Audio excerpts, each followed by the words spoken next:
नमस्कार, बहुत स्वागत है न्यूज आर के विशेष कार्यक्रम आमना सामना में। आपका बहुत स्वागत है और मैं हूं आपके साथ नवजीत कौर। आज हम इस कार्यक्रम में बात करेंगे मध्य प्रदेश सरकार ने मदरसों में गैर मुस्लिम बच्चों को धार्मिक शिक्षा दिए जाने को लेकर बड़ा फैसला लिया है, जिसके बाद से मध्य प्रदेश में एक बार फिर से सियासत तेज हो गई है। क्या है पूरा मामला, जानते हैं इसी कार्यक्रम में। तो आइए शुरू करते हैं आमना सामना।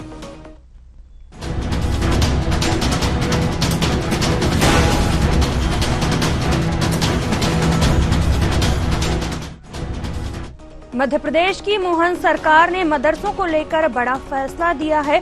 अब गैर मुस्लिम बच्चों को धार्मिक शिक्षा देने पर कड़ी कार्रवाई होगी। इसे लेकर स्कूली शिक्षा विभाग ने आदेश जारी किया है, जिस पर सियासत तेज हो रही है। वहीं पर क्या है पूरा मामला, एक बार नजर डालते हैं ग्राफिक्स की ओर और समझते हैं। मोहन सरकार का फरमान, नए फरमान पर सियासी घमासान। नहीं पढ़ेंगे मदरसों में गैर मुस्लिम बच्चे, मदरसों में पढ़ेंगे सिर्फ मुस्लिम बच्चे। गैर मुस्लिम बच्चों को नहीं दे सकेंगे मजहबी तालीम। धार्मिक गतिविधि के लिए अभिभावक की मंजूरी। मदरसे में पढ़ रहे थे गैर मुस्लिम बच्चे, अब गैर मुस्लिम बच्चे पढ़े तो होगी कार्रवाई। कांग्रेस ने लगाया भाजपा सरकार पर आरोप। कोई प्रकरण था तो सरकार ने क्यों नहीं कार्रवाई की। सरकार नैतिक जिम्मेदारी से भाग रही। पहले से ही बदहाल है एमपी की शिक्षा व्यवस्था।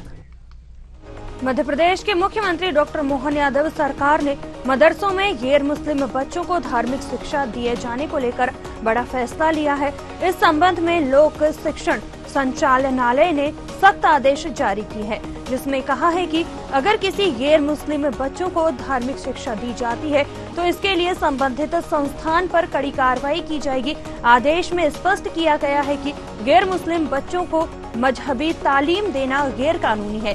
किसी भी तरह की धार्मिक गतिविधि के लिए अब अभिभावक की लिखित मंजूरी अनिवार्य कर दी गई है। दरअसल सरकार को लगातार शिकायतें मिल रही थी कि प्रदेश के मदरसों में गैर मुस्लिम बच्चों को भी धार्मिक शिक्षा दी जा रही है। इन शिकायतों को गंभीरता से लेते हुए बाल आयोग ने भी इस पर चिंता जताई थी। वहीं अगर बात कर ली जाए, कैबिनेट मंत्री विश्वास सारंग ने इसे लेकर कहा, यह नैतिक मूल्यों की बात है और इसका कानूनी पक्ष भी है। दूसरे धर्म के बच्चों को किसी भी धर्म की पढ़ाई क्यों कराई जाए। कांग्रेस इस पर तुष्टीकरण की राजनीति कर रही है। क्या कुछ कहा है, आइए आपको सुनवाता है।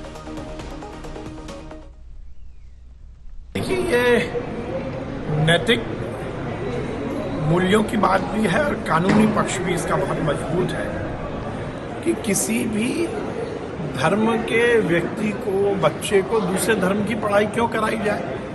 यदि मदरसे में गैर मुस्लिम बच्चों को यदि इस्लाम की पढ़ाई करवाई जा रही है तो आपत्तिजनक है। मैंने जैसा कहा कि नैतिक रूप से भी ठीक नहीं है और कानूनी तौर पर भी ठीक नहीं है। निश्चित रूप से जो सरकार ने निर्णय लिया है वो ठीक निर्णय लिया है और उसके साथ साथ कांग्रेस जिस प्रकार से इस निर्णय का विरोध कर रही है, कांग्रेस की ये तुष्टीकरण की राजनीति को स्थापित करता है।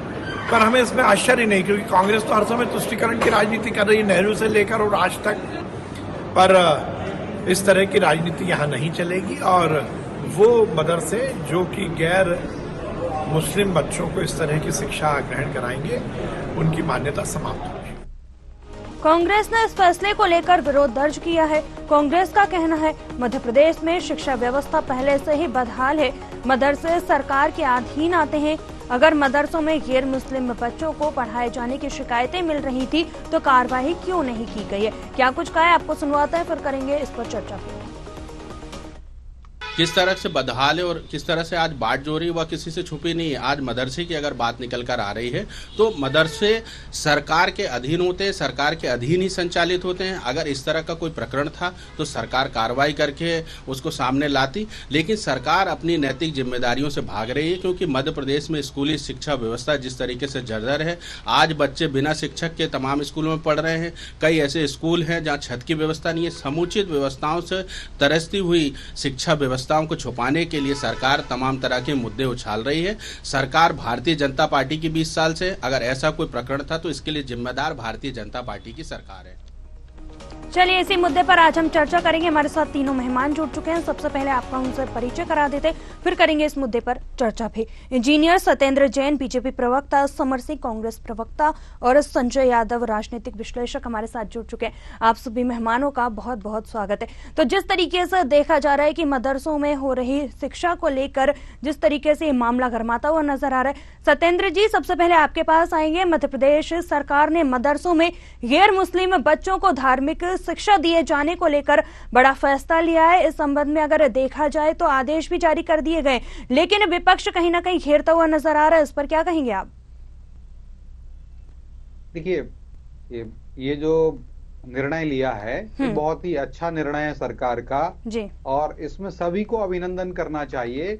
और जो मदरसे हैं मध्य प्रदेश में 1755 मदरसे मध्य प्रदेश शासन से मान्यता प्राप्त है, मदरसा बोर्ड से मान्यता प्राप्त हैं। और आपने देखा होगा कि मदरसों के अंदर दीनी तालीम दी जाती है और उसको हमारे यहाँ प्रधानमंत्री नरेंद्र मोदी जी ने और भारतीय जनता पार्टी की सरकार, केंद्र की सरकार और मध्य प्रदेश की सरकार, डॉक्टर मोहन यादव की सरकार, हम सभी ये चाहते हैं, जैसा प्रधानमंत्री जी का सपना है कि हमारे जो मुस्लिम बच्चे हैं, मुस्लिम धर्म को मानने वाले, उनके बच्चे मदरसे में पढ़ते हैं तो एक हाथ में उनके कुरान हो और दूसरे हाथ में उनको लैपटॉप हो, मतलब वो अपनी दीनी तालीम, धार्मिक शिक्षाएं उनको मिलें, साथ ही साथ उनको आधुनिक जो आवश्यक है जीवन में का, जैसे लैपटॉप, इंफॉर्मेशन टेक्नोलॉजी या करंट के जिट्स हैं, उनसे वो सामंजस्य बिठाएं और अपने जीवन को उन्नत बनाएं, भारत को उन्नत बनाएं। इस लक्ष्य को लेकर के भारतीय जनता पार्टी सदैव कार्य करती है। और आपने देखा कि जो 1755 मदरसे हैं जी, और जो कई जो मान्यता प्राप्त नहीं है उन मदरसों को, वहां पर आप देखिए राष्ट्रीय बाल आयोग जो है उन्होंने भी एक रिपोर्ट सबमिट की थी और उन्होंने बताया था कि इन आयोग में आयोग के द्वारा इन मदरसों के अंदर लगभग 9400 बच्चे, 9400 से अधिक बच्चे जो हैं गैर मुस्लिम है, मतलब इस्लाम वाले नहीं है, नॉन इस्लामिक रिलीजन वाले हैं, non Abrahamic religion, Islamic religion के हैं, जिसमें मैं कहूं कि हिंदू धर्म से आते हैं, शैव पंथ, शक्त पंथ को मानने वाले हैं, जैन धर्म के मानने वाले बच्चे भी हैं और इसी प्रकार से सिख वाले बच्चे भी हैं। तो मैं ये कहता हूं कि ये बहुत ही अच्छा निर्णय है, इसको सरकार ने लिया है, संज्ञान लिया। और उसमें एक संविधान, हमारा भारतीय संविधान का आर्टिकल 28 का 3 नंबर का पॉइंट है, 28(3) अनुच्छेद 28 का तीसरे पॉइंट में कहा गया है, ऐसे जितनी भी धार्मिक संस्थाएं हैं जो शिक्षा के क्षेत्र में काम कर रही होती हैं, अगर वो अपने धर्म की शिक्षा देती हैं, तो उसमें अगर दूसरे धर्म के बच्चे आते हैं तो उनको अगर आप ले रहे हो तो पहले उनके, क्योंकि बच्चे वयस्क नहीं होते हैं, अवयस्क होते हैं, माइनर होते हैं, तो उन माइनर अगर हैं तो उनके अभिभावकों की अनुमति लेना आवश्यक है। तो चूंकि राज्य सरकार ने जितने सब मदरसे हैं उनसे जानकारी मांगी, पत्र व्यवहार किया है और उनसे पूछा गया था कि भाई आपने किस से जो 9400 से ज्यादा बच्चे जो इस्लाम धर्म से नहीं है, अगर वो हैं तो उनके माता पिता की, अभिभावकों, संरक्षकों की क्या अनुमति ली, तो किसी ने दी नहीं। तो उसके बाद में ये निर्णय लिया है, बहुत ही अच्छा निर्णय है, मुझे लगता है सभी लोगों को इसको स्वागत करना चाहिए। लेकिन कांग्रेस इसमें भी राजनीति करती है, ठीक है, हमारे साथ अपीजमेंट की राजनीति करती है। आज ये साफ स्पष्ट हो गया है इनका। ठीक है, हमारे साथ समर जी भी जुड़े हुए हैं। सत्येंद्र जी आपको रोकना चाहेंगे, हमारे साथ समर जी भी जुड़े हैं। समर जी, अगर देखा जाए तो यहाँ पर बीजेपी तुष्टीकरण की राजनीति का आरोप लगाती हुई नजर आ रही है, क्या कहेंगे आप इस पर? जी, राजनीति तो शिक्षा जैसे मुद्दे पर जो है वो बीजेपी कर रही है, अपने जो हिंदुत्व वोट बैंक को साधने के लिए, और उनके बीच में अपनी एक नई इवेंट के रूप में इस कार्यक्रम को कर दिया है। क्योंकि आपने देखा पिछले 6 महीनों के अंदर मूलभूत समस्याओं पे कुछ काम नहीं हो रहा है, बस हवाई घोषणाएं हो रही है। AK-47 लेके नई नई घोषणाएं करते हैं, कभी स्पीकर बंद करा देते, कभी मास्क की बिक्री बंद कर देते हैं, कभी मदरसों के ऊपर कर देते हैं, तो कभी पेड़ लगा लेते हैं।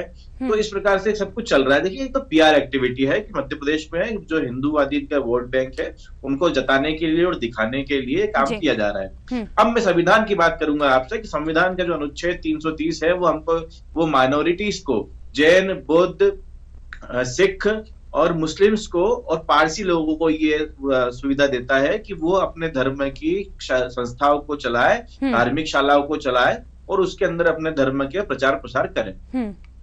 ठीक। दूसरी चीज है, आर्टिकल 29 बोलता है कि कोई भी जो भारत का निवासी है वो किसी भी प्रकार की शिक्षा लेने के लिए स्वतंत्र है। भले अगर कोई हिंदू है वो क्रिश्चियन स्कूल में जाना चाहता है तो वो स्वतंत्र है, और इसी प्रकार से अन्य धर्म के लोग भी स्वतंत्र है। वहीं पर आर्टिकल 28(3) का जो ये हवाला दे रहे हैं जयंत साहब, मैं उनको बताना चाहूंगा कि इस आर्टिकल 28(3) के हिसाब से जो भी शैक्षणिक संस्थान है वो किसी भी प्रकार की जो है धार्मिक शिक्षा नहीं देगा।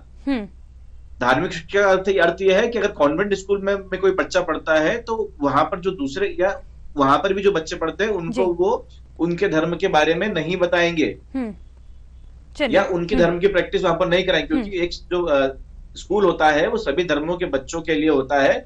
हमारे कई हिंदू परिवार के बच्चे जो है वो कॉन्वेंट स्कूल में पढ़ते हैं, कई मुसलमान बच्चे जो है वो सरस्वती विद्या मंदिर में पढ़ते हैं जो आरएसएस द्वारा चलाया जाता है। तो इस प्रकार की व्यवस्था हमारे देश में बनी हुई है, क्योंकि इनको है सौहार्द बिगाड़ना है, इनको हमारे जो भाईचारा है उसके ऊपर प्रहार करना है, इस प्रकार का काम कर रहे हैं। और जहां तक बात है, मुद्दा यह है मैडम कुल मिला के कि सत्यापन करना चाहिए। तो हम कांग्रेस पार्टी इनके साथ में खड़ी है इस बात को लेकर कि अगर जो भी अवैध जो मदरसे चल रहे हैं, जो गैर कानूनी तरीके चल रहे हैं, उनके ऊपर कार्रवाई होना चाहिए। सिर्फ मान्यता प्राप्त मदरसों के अंदर बच्चों को जाना चाहिए, वहां पर क्या तालीम दी जा रही है वहां पर उनके अभिभावकों को बताना चाहिए, और साथ ही में पब्लिक भी करना चाहिए उन सब चीजों को। इसमें कांग्रेस इनके साथ में।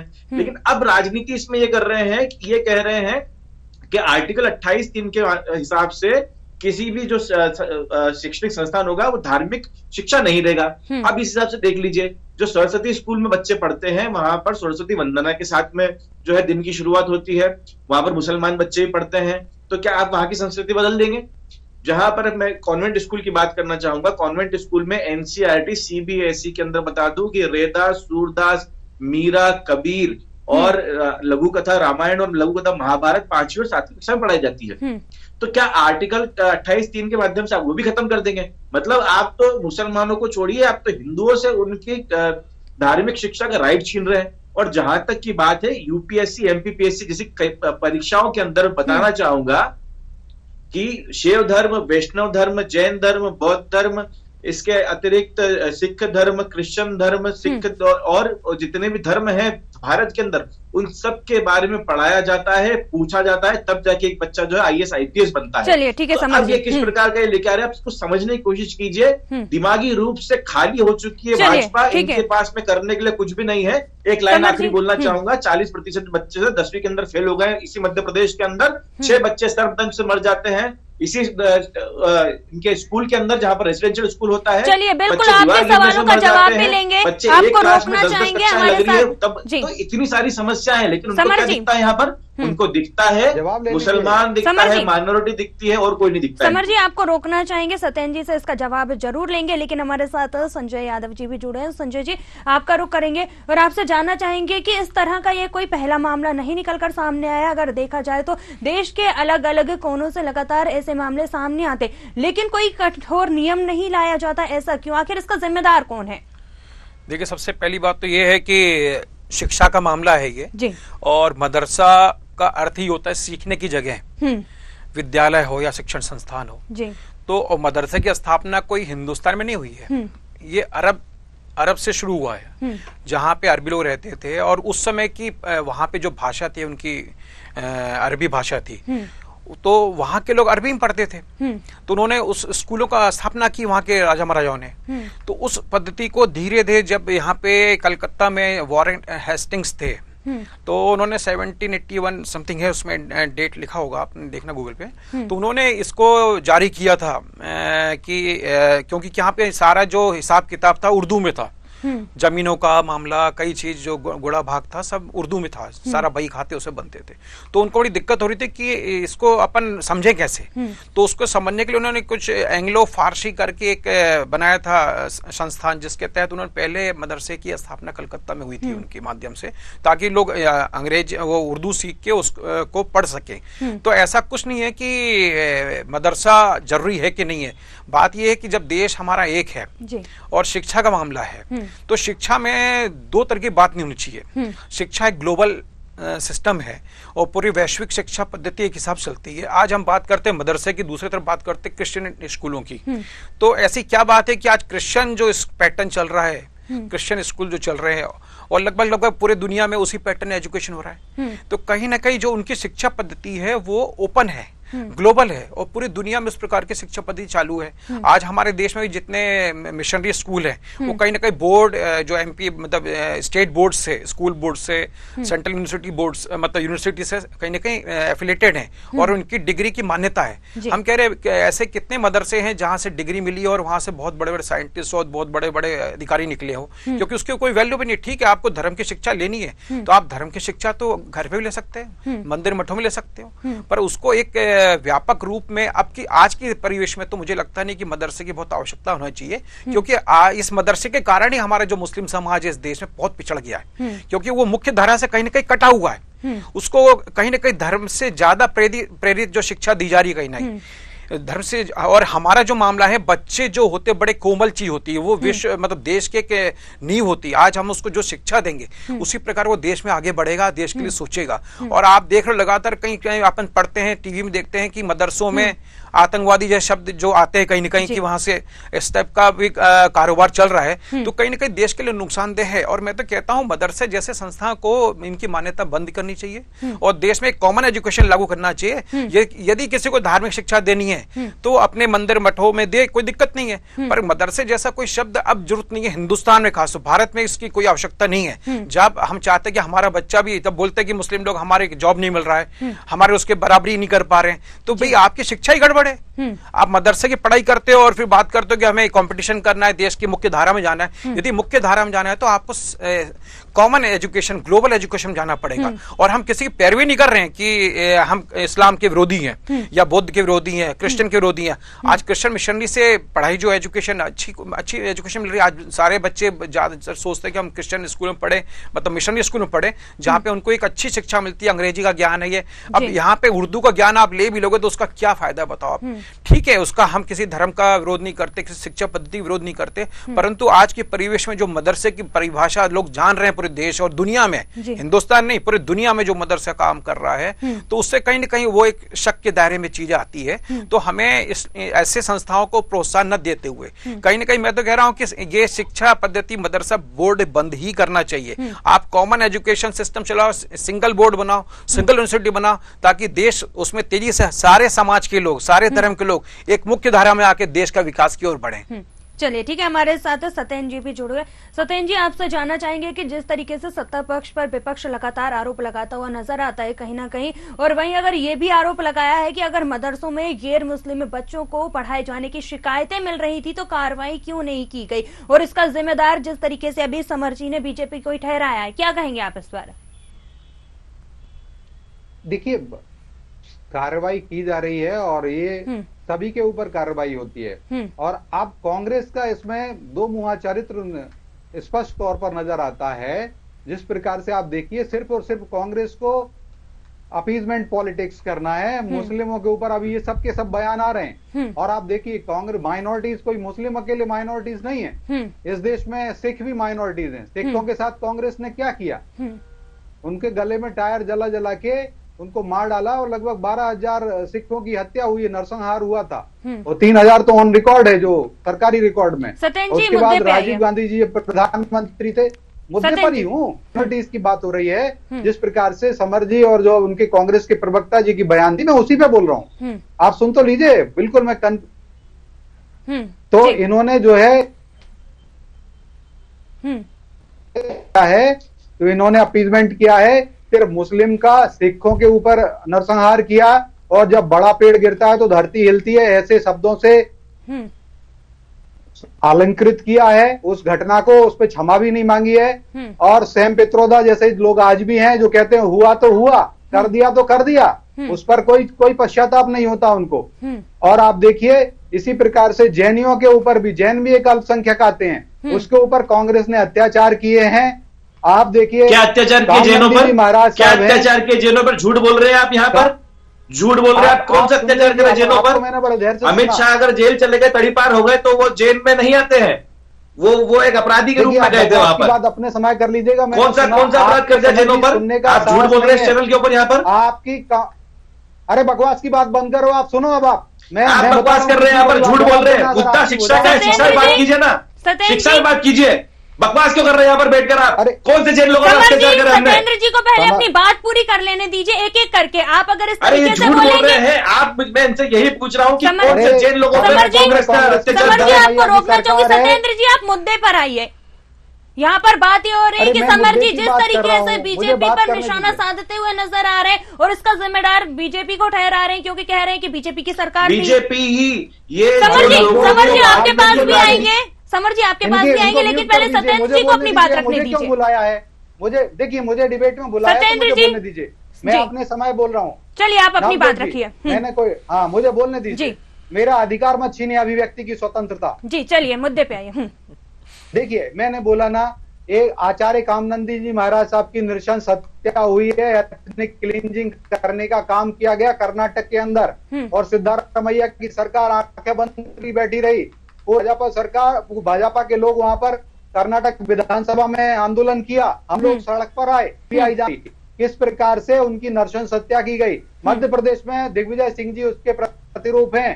दिग्विजय सिंह जी ने कुंडलपुर का एक फर्जी फोटो वायरल किया, ट्वीट किया, जिसके ऊपर दिग्विजय सिंह जी के ऊपर एफआईआर भी हुई है, क्योंकि वो विद्वेष फैलाना चाह रहे थे। हमारे समाज में विद्वेष फैलाना चाह रहे थे शैव पंथ, शक्ति पंथ और जैन मत के बीच में, जिसके कारण से उन पर कुछ समय पहले एफआईआर भी हुई। अब ये जवाब देते नहीं है। मैं सत्य बोल रहा हूँ। और आप देखिए जो बात हम कह रहे हैं, क्या सिखों का नरसंहार नहीं हुआ था? सिर्फ अल्पसंख्यक क्या मुसलमान ही है? मुसलमान नहीं है। और मुसलमान बंधुओं के साथ फिर एक काम करते हैं, फिर हम एक काम करते हैं, फिर वो नरसंहार के ऊपर हम लोग पूरी बात डिबेट करते हैं। सत्येंद्र जी आपसे सिर्फ इतना जानना चाहते हैं। समर जी आपको रोकना चाहेंगे। सत्येंद्र जी सिर्फ आपसे इतना जानना चाहते हैं कि जिस तरीके से विपक्ष आरोप यहाँ पर लगा रहा है शिक्षा व्यवस्था बदहाल को लेकर, इस पर क्या कहेंगे आप जल्दी से? नवजोत जी मैं सब जवाब दे देता हूँ। कम शब्दों में सत्येंद्र जी, कम शब्दों में जल्दी से। की थी। हाँ मैं बता रहा हूँ ना, सुनिए तो आप। 2003 तक इनकी सरकार रही, ड्रॉप आउट रेट जो था शिक्षा व्यवस्था का वो 25% के ऊपर था। आज वो 1.5% है और 3% है। मैं बता दूं आपको, जो प्राइमरी में 15% था, आज 1.35% है। माध्यमिक स्तर पे जो ड्रॉप आउट था बच्चों का, माध्यमिक स्तर पर 25% था, वो आज 6% के आसपास है। हमने उसको भी कम किया है। लेकिन कांग्रेस तो सिर्फ चाहती है यहाँ मुस्लिम इनके पर्सनल लॉ लगाना चाहती है। चलिए ठीक है। देखिए इन्होंने अपना जो घोषणा पत्र था, पेज नंबर 8 है कांग्रेस का, पेज नंबर 8 पे घोषणा पत्र में 7वां नंबर का पॉइंट और 8वें नंबर के पॉइंट में लिखा है, हम यूसीसी की बात करते हैं। ये कहते हैं कि अल्पसंख्यकों के व्यक्तिगत कानून को बनाएंगे। और अल्पसंख्यकों में व्यक्तिगत कानून किसके होते हैं? ना जैनों के व्यक्तिगत कानून होते हैं, ना सिखों के व्यक्तिगत कानून होते हैं, ना बौद्धों के व्यक्तिगत कानून होते हैं। ये तो भारत की भगवान रूपी जनता ने अच्छा किया, इनको विपक्ष में बैठाला है। ये विपक्ष में ही बैठेंगे, ये तोड़ने वाले लोग हैं। ये कह रहे हैं व्यक्तिगत कानून किसके लाएंगे? इनके घोषणा पत्र में है। चलिए ठीक है। समर जी का भी पक्ष जान रहे थे कि समर जी इस पर क्या कुछ कहना चाह रहे हैं। जी समर जी, सत्येंद्र जी आपको रोकना चाहूंगी, समर जी के पास आएंगे। जिस तरीके से इनकी पार्टी जो है नायडू के वहां पर तलवे चाट रही है बैसाखी बनाए रखने के लिए, वहां के लोगों को, वहां के मुसलमानों को सारी सुविधाएं मिल रही है।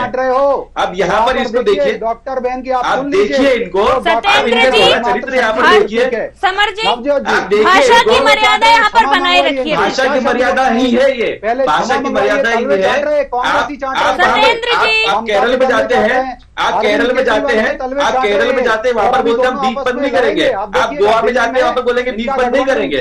आप अरुणाचल प्रदेश में जाते हैं, बोलेंगे हम बीफ नहीं बंद करेंगे। अरे क्या कर रहे हैं आप वहां पर? क्यों झूठ बोल रहे हैं यहाँ पर बैठकर? क्षमा मंगवाइए, पहले तलवे चाटने वाली बात उन्होंने की है, इसलिए मैं बोल रहा हूँ। समर जी को पहले नवजोत जी पहले क्षमा याचना कराइए इनसे, गलत शब्द का प्रयोग। आप एफआईआर करवा दीजिएगा मेरे ऊपर। तलवे तो ये मेरे ऊपर। यहाँ पर मुद्दे की बात की जा रही है। समर जी आपके पास आना चाहेंगे। जिस तरीके से अगर देखा जा रहा है कि मोहन सरकार यहाँ पर एक्शन में नजर आ रही है, तो जिस तरीके से आप बोल रहे थे कि पहले कार्रवाई कर लेनी चाहिए थी, लेकिन अभी तक कार्रवाई नहीं की गई है। अब जिस तरीके से देखा जा रहा है सरकार एक्शन में नजर आ रही है, तो इसका विरोध क्यों किया जा रहा है? पॉलिटिक्स कर रहे हैं, एक्शन में नजर ये अपीजमेंट पॉलिटिक्स में सिर्फ और एक्शन सिर्फ में नजर आ रही है, समुदाय को होना आकर्षित चाहिए। करने हम के इस लिए बात को सत्येंद्र जी, भारत आपको में रोकना जाना चाहेंगे? चाहिए। समर जी से इसका जवाब ले लें। हम सबके साथ सबका विकास सबका कल्याण करने की बात करते हैं। बिल्कुल, सबका विकास बिना- सबका साथ होना भी चाहिए, लेकिन सबसे मान्यता पहले प्राप्त- समर जी से उनकी मान्यता बात तो सुन प्राप्त- ली जाए। जिस तरीके मान्यता से प्राप्त संस्थानों में बच्चों को नवजोत जी, पढ़ना पहले चाहिए, क्षमा याचना अभिभावकों कराइए, तलवे की चाटने कंसेंट वाला होना शब्द बोला, चाहिए। आप उस पर तो कुछ ये बोलिए, सत्येंद्र जी को इसको बोलने दीजिए। क्षमा मांगे पहले। आज आप कांग्रेस के मैं इसको क्षमा नहीं मांगने वाला हूँ। मुकेश नायक जी आपसे जो बन पड़े वो कर लीजिए। चलिए ठीक है, बात हमारे कर रहे साथ हैं। संजय जी भी जुड़े हुए हैं, वो उनका रुख राज्य करेंगे। छोड़ेंगे, होंगे, संजय जी, होंगे। आपके पास आना चाहेंगे। जिस तरीके से आप यहाँ पर देख रहे हैं कि राजनीति करते हुए नजर आ रहे हैं, अपनी अपनी बात जो है क्या आगे संजय जी- लाना बड़े चाह रहे हैं, आपसे पत्रकार जानना जी ने चाहेंगे संजय क्या जी कुछ ने कहेंगे कहा- आप इस पूरे मामले को लेकर? देखिए, ये लड़ने का विषय नहीं है, ये एक सशक्त राष्ट्र और मुख्य धारा में लाने का मामला है। उसमें सभी वर्गों के लिए हम बात कर रहे हैं, है ना? और शिक्षा किसी धर्म से नहीं जोड़ना चाहिए। शिक्षा व्यक्ति जब अगर शिक्षित होगा तभी वो विकास कर पाएगा, और जब तक शिक्षित नहीं रहेंगे और हम लोग अंधभक्त और धार्मिक रूप से शिक्षा ग्रहण करेंगे तो निश्चित रूप से हम पीछे रहेंगे, रूढ़िवादी फंसे रहेंगे। क्योंकि क्या है, जगह जैसे हम स्कूल में जो पढ़ते हैं वहाँ टीचर्स होते हैं, वहाँ मुल्ला मौलवी बोलते हैं, जैसे बोलते हैं, तो उनका जो पैटर्न है उस हिसाब से वो पढ़ाते हैं। बट क्या है कि जो मैं कह रहा हूँ, समान शिक्षा की बात होनी चाहिए देश में। आप धर्म की शिक्षा खूब लो। आज हम हिंदू हैं, आप भी हिंदू हैं, सब लोग अलग समाज से हैं। हम लोग कौन से विश्वविद्यालय में जा रहे हैं पढ़ने की रामायण पढ़ लें, कहीं गीता पढ़ लें? नहीं कर रहे ना। ठीक है, कुरान पढ़ाओ, आप कोई दिक्कत नहीं, हमें कोई दिक्कत नहीं। आपके मंदिर है, मस्जिद है, वहां सारा क्लास होता है, हम भी जाते हैं मंदिर में, सुनते हैं, प्रवचन सुनते हैं, तो आप वो करो। पर इस शिक्षा के मामले में ये जो दो तरफी शिक्षा चल रही है, दो मुखी शिक्षा है कि एक तरफ बच्चों, आप देखिए, आप फोटो देख रहे हो, उस बच्चों को किस हिसाब से पढ़ा। अरे भैया, इतनी अच्छी पढ़ाई आप स्कूल कॉलेज में कराओ तो बच्चे कम से कम दुनिया में तारे तोड़ेंगे, अच्छे खिलाड़ी बनेंगे, अच्छे नेता बनेंगे, अच्छे अधिकारी बनेंगे। हम तो अपने डॉक्टर अबुल कलाम साहब, क्या जो अपने राष्ट्रपति थे, वो कौन से मदरसे से निकले? उन्होंने अच्छी एजुकेशन ली, आज देश के मुखिया रहे, इतने प्रतिष्ठित पद पर रहे। राम मोहन राय मदरसे से निकले हैं। हाँ ठीक है, तो देखिए, मुंशी प्रेमचंद मदरसे से निकले हैं। वही कह रहे हैं, समय का अंतर है। क्यों उसको देखिए, मेरी बात नहीं, सुनिए यादव जी, मैं आपकी बात का जवाब देना चाहूंगा। बोलिए बोलिए यादव जी, 1 मिनट का समय दीजिए। बोलिए। जैन साहब के साथ में वाद विवाद के अंदर समय निकल गया मेरा। नहीं, आप बोलिए, बोलिए। जहां तक बात है, आप विवाद ही कर रहे हैं। सत्येंद्र जी, समर जी को समर पहले जी, अपनी बात समर रख जी। लेने दीजिए, आपके पास भी आएंगे। अरे जहां इन्होंने तक नहीं रखनी सिख थी धर्म हमारी के बात, खालसा- आपकी बात रखी गई है, मैं तो आपकी वैसे बात नैतिकता रखी गई पे है रहता हूं। सत्येंद्र जी, आपकी पूरी खालसा बात सुनी गई आपने है। क्षमा मंगवाई है। नहीं, इन्होंने खालसा तलवे स्कूल चाटना चलते बोला हैं। है। ये क्या कांग्रेस आज जो अब 37 से ज्यादा दलों के साथ में गठबंधन में है, क्या ये सत्येंद्र उनके जी। दल में नहीं चाट रहे? क्या लालू यादव के तलवे सत्येंद्र पर जी। नहीं छोड़ चाट दीजिए, रहे? पहले तो क्षमा सत्येंद्र जी को छोड़ दीजिए और 37 से नीतीश ज्यादा बाबू को दलों छोड़ के दीजिए तलवे वहां चाटने पर। वाली आज आप ऐसे अगर शब्द आपको है बोलती है तो बड़ा दुख होता है। समर जी, मुझे इसीलिए मैं कह रहा हूँ। एक मिनट सत्येंद्र जी, मैं थोड़ा बोलना, समर जी आप जो बोलना चाहिए मैं समझ गया। आप बोलिए, बोलिए क्या यादव था, जी, आप बिल्कुल सही बात कह रहे हैं। आजादी के पहले और जब हम लोग बहुत ही छोटे स्तर पर था, हमारा देश शुरुआत के दौर में था, उस समय स्कूल की शिक्षा बहुत कॉमन नहीं थी। अलग अलग जगह जो लोग थे अपना हिसाब से पढ़ाते थे, तो उस समय अलग अलग लोगों ने अपना शुरू किया, जैसे मदरसा ने थोड़ा शुरू किया जहाँ पे उनकी कम्युनिटी थी जी। जैसे आप लोग खालसा ने शुरू किया, क्रिश्चियन मिशनरी भी आई। ट्राइबल बेल्ट में आपने देखा होगा सारे मिशनरी स्कूल है। तो जहाँ सरकार नहीं पहुंच पाई थी, जहाँ शिक्षा मतलब नहीं पहुंच पाई थी, स्कूल नहीं थे, तो जिन लोगों ने अपनी मदद से, जैसे अपने गुजरात के थे जिन्होंने अम्बेडकर जी को भेजा था पढ़ने के लिए, लोगों ने शिक्षा के लिए बहुत योगदान दिया है। पंडित मदन मोहन मालवीय ने इतना बीएचयू बनाया, तो उन्होंने अपने हिसाब से प्रयास किया, परंतु यादव जी, एक सवाल आपसे कि ये किसका फेल्यूर है कि हिंदू बच्चों को किस मजबूरी के कारण मदरसों में जाना पड़ रहा है? क्या 20 सालों के अंदर ये सरकार इतना नहीं कर पाई? और कौन हिंदू बच्चा चाहेगा कि वो मुस्लिम तालीम लेने जाए? आप मुझे बताइए कि इतने सारे बड़े बड़े स्कूल होने के बाद में मध्य प्रदेश शासन के क्यों बच्चे मदरसे में जा रहे हैं? क्योंकि इन्होंने उसकी व्यवस्था भी नहीं करी है। तो इस पे बात वो बच्चों की मजबूरी है कि वो वहां पर जा रहे हैं। देखिए, इस पे बात हो सकती है समर जी, और सत्येंद्र जी बैठे, ऐसा नहीं कि वो हमारे अरे धार्मिक प्रलोभन दिया जाता है, प्रलोभन दे करके, इसीलिए हम धर्म स्वतंत्रता अधिनियम लेके आए हैं। सत्येंद्र जी देखिए, वो यादव जी बिल्कुल सही कह रहे हैं, बिल्कुल सही कह रहे हैं। मैं तो कह रहा हूँ जो पर्सनल लॉ भी है वो भी नहीं होना चाहिए देश में। जब लॉ एक होता है तो एक लॉ, कल तो आप भी अपना लॉ मांगोगे, आप भी अपना लॉ मांगोगे, तो किसको देंगे? तो देश एक, तो कानून एक होना चाहिए सबके लिए। जी बिल्कुल, चलिए चलिए ठीक है, आप सभी मेहमानों का जुड़ने के लिए बहुत बहुत धन्यवाद। तो जिस तरीके से देखा जा रहा है कि मध्य प्रदेश की मोहन सरकार एक बार फिर मदरसों को लेकर बड़ा बयान दिया गया है और अब गैर मुस्लिम बच्चों को धार्मिक शिक्षा देने पर कड़ी कार्रवाई की जाएगी मध्य प्रदेश में। इसे लेकर स्कूली शिक्षा विभाग ने भी आदेश जारी कर दिए। फिलहाल न्यूज आवर के खास कार्यक्रम आमना सामना में इतना ही। मुझे दीजिए इजाजत, आप बने रहिए न्यूज आवर के साथ। नमस्कार।